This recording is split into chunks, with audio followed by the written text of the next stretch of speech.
I'm really encouraged by the signs I'm seeing from JJ McCarthy. This has been a really tough year for him, to say the least. And I think we can all recognize that it's been very loud for him. Obviously, you're coming into a situation where you're supposed to be the guy and you don't have this long leash like a lot of quarterbacks do, and you are taken in the first round when you are projected to be a franchise quarterback, especially when you've seen a lot of other quarterbacks have success in this Minnesota offense with Kevin O'Connell, who's done just such a tremendous job of really turning around a lot of quarterbacks when you look at the types of players that have been in that system, whether it's Sam Darnold winning 14 games last year, getting them to the postseason, Kirk Cousins doing really well in Minnesota. And I think there's a serious argument, and I made this case at the beginning of the season, that when you looked at JJ McCarthy, when you stripped it all down with Kirk Cousins, Sam Darnold, and JJ McCarthy, three of the guys that Kevin O'Connell's worked with,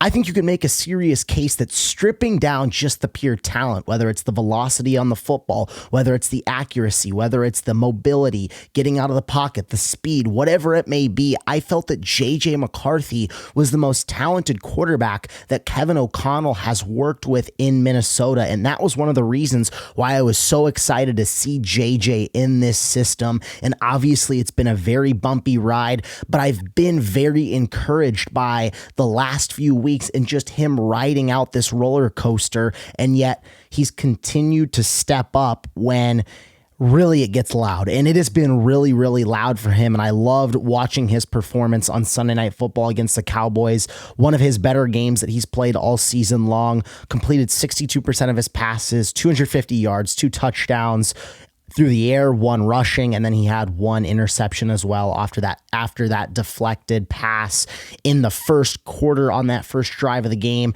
And then the week before that against the Commanders, he nearly completes 70% of his passes, his best maybe game in the NFL as well. 163 yards, 3 touchdowns, no picks, almost 130 passer rating. And that's now 2 really good weeks in a row for JJ McCarthy. And it's been really the big struggle for him this season. It's been, can you sustain the consistency? That's really what we've been missing when it comes to JJ, when it comes to this Vikings team. And first of all, I want to give flowers to Justin Jefferson here, because there are a lot of diva receivers in the NFL, and I'm not going to name names here. I don't want to be too overly critical, but there are a lot of diva number 1 wide receivers in the NFL. And when you are the caliber player that Justin Jefferson is, you have every right to be very upset when you are not getting the football. And he's barely getting the football, only 2 receptions last night for, I want to say, 23 yards. And yet he's just still been such a consummate professional every single step of the way. Him and JJ talking on the sidelines. This has not been a good season for Minnesota. This was a team last year that won 14 games. And I will say, I picked them to win the NFC North at the beginning of the year because I felt that JJ would really take a big year 2 leap, which is pretty much his year 1 leap. But I felt that he was going to take this leap right away. And I was wrong. But Justin Jefferson has been a guy that has really been impressing me this season with everything considered, his demeanor on the sideline, his ability to remain a team player. And I feel like that gets lost in the equation for these modern day athletes, and especially at the wide receiver position, when a lot of the times these guys have a bad rap for being divas, especially when you are arguably the best receiver in football and you're barely getting the ball. Props to Justin Jefferson for the way he has handled this season and the way he's come in there and just continued to try and help this organization, to try and help his quarterback. That has really impressed the heck out of me. This was a Vikings team, guys, that won 14 games last year.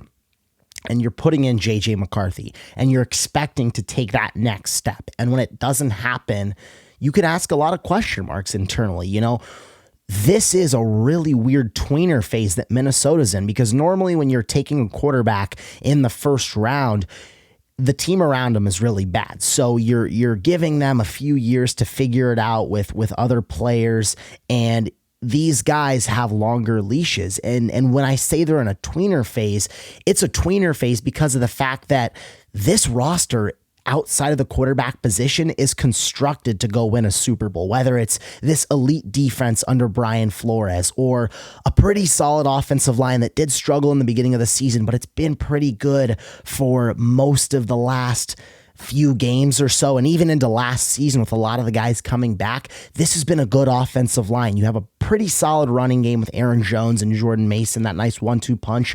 And I would make a serious argument that this is the best receiving core in football with Justin Jefferson, with Adam Thielen, and TJ Hawkinson.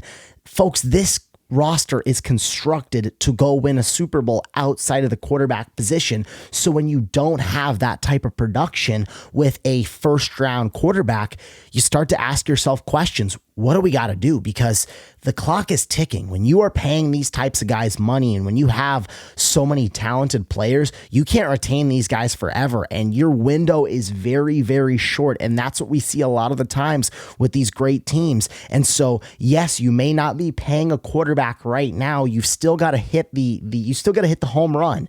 You've still got to be able to find your franchise guy. And so if that's Sam Darnold coming in, getting you to the first round, you think, man, we were all the way in on JJ McCarthy. So this has got to be our guy. And this has got to be the player that takes us to the promised land. So with them being in this tweener phase, I think the biggest thing right now with them not being in a spot where they're going to make the playoffs, with them not being in a position where they're going to go compete for a Super Bowl, because that's ultimately what they had their eyes on at the beginning of the year.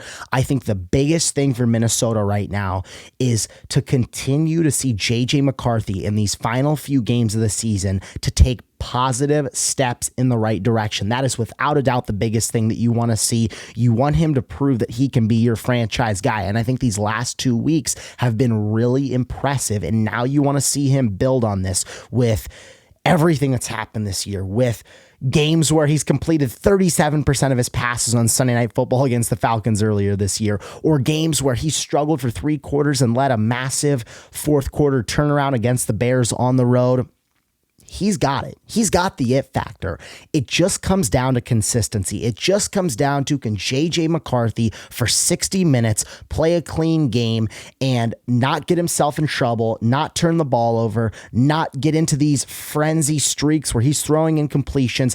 I believe that JJ McCarthy has it in him, but at the end of the day, his entire career has come down to, can he be consistent? At Michigan, he wasn't asked to throw the ball 40 times a game. He was in a very run-heavy offense. Now, that didn't mean that he's not that doesn't mean that he's not a talented quarterback, because he's a very talented quarterback. But he didn't sustain necessarily this consistency when he was in college. As a rookie, he gets injured in the preseason, doesn't play at all, so you don't get any of those reps. You don't get any of that consistency your rookie year. Then this season, you finally get healthy. You finally come into the year, and he battles an ankle injury for a few weeks that really keeps him out, and he's just trying to stay consistent for a certain chunk in his career. Can he just put together a full season? And I think that's the biggest question mark with JJ, is just, can this guy be consistent? Because I do believe that he has it deep down inside of him.